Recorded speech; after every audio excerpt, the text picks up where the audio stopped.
squeaking that chair. That's all that sound.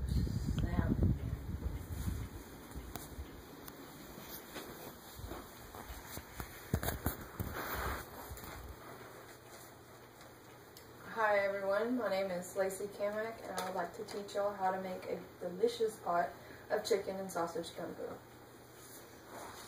With the winter months rolling around, I believe that learning to cook a warm meal for the family would be beneficial for everyone.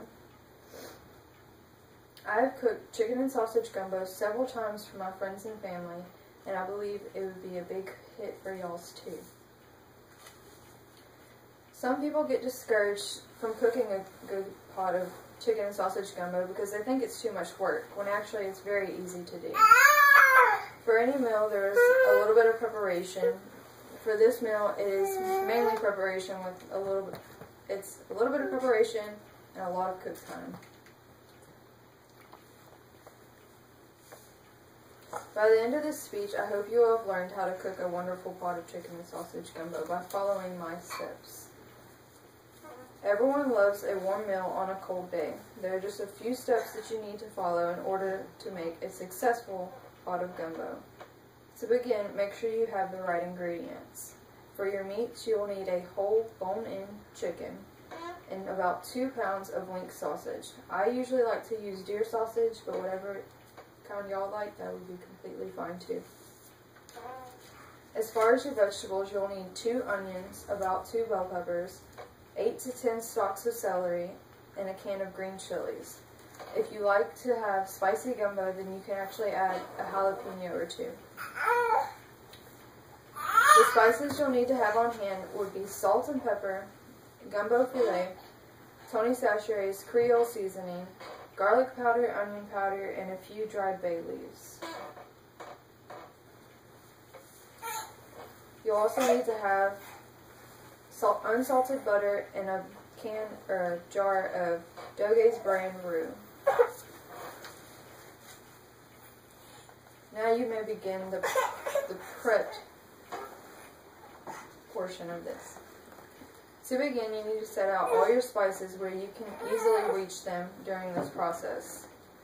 Next, you'll need to have a sharp knife so that you can chop all of your vegetables, one maybe like this. Once you have all your vegetables chopped, you need to have them set out or you will have them as easy as access as possible. There are a few stages to cooking a perfect gumbo. First, you'll need to take a large pot, one like this, and fill it up with water. You need to salt and pepper this water so that you can add your chicken in here and it'll help break it down. You'll need to take your whole chicken and set it into this pot and make sure that it is completely submerged. After an hour or so, you can add some chopped celery, onion, and bell pepper to your water to help give it some flavor. Adding the seasonings and vegetables will create a broth that you'll need later on in this process. After boiling the chicken for several hours, you can tell it's done when it begins to fall off the bone. You can take the chicken out of the water and shred it. You can throw out any of the vegetables, but you need to keep the broth. Next, you need to make the base of the gumbo. You need to melt a stick of butter in the bottom of this large pot right here, and take 3 to 4 large spoonfuls of the Doge's roux. You need to melt it together and blend it. Gradually, you'll need to take the broth that you've made and add 8 to 10 cups of the chicken stock that you saved. Then you can add salt, a pinch of pepper, a couple tablespoons of gumbo filet, 2 to 4 tablespoons of Tony Chachere's Creole seasoning, a couple teaspoons of garlic powder, a teaspoon or so of onion powder, and a couple dried bay leaves. Finally, you're ready to put it all together. Once you have your roux flavored the way you like it, you can add the rest of your fresh vegetables. Now it's time to cook your sausage. You'll need to take your sausage and cut it into semi-thick slices. Once you take your sausage, you can put it in a skillet and cook it not completely done though. Then you can take your sausage and your chicken and add it to the base of your gumbo.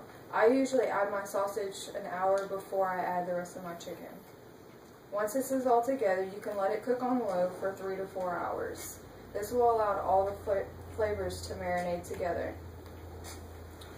The gumbo itself is finished with all its final touches, but there's still one important step left. You've got to have your rice.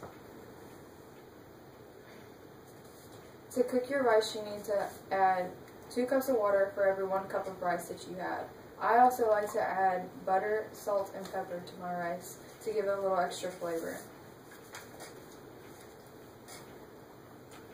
Some people like their gumbo with saltine crackers, so you might want to have a few of those on hand too. Now that you have heard the steps to make a gumbo, you can try to make it on your own. With all these steps, hopefully you have learned how to make a delicious pot of chicken and sausage gumbo. From the beginning preparations to the final touches, you have learned that it is not a difficult meal to prepare, so hopefully you can take this and go cook it for your family. Thank you again. My name is Lacey Cameron.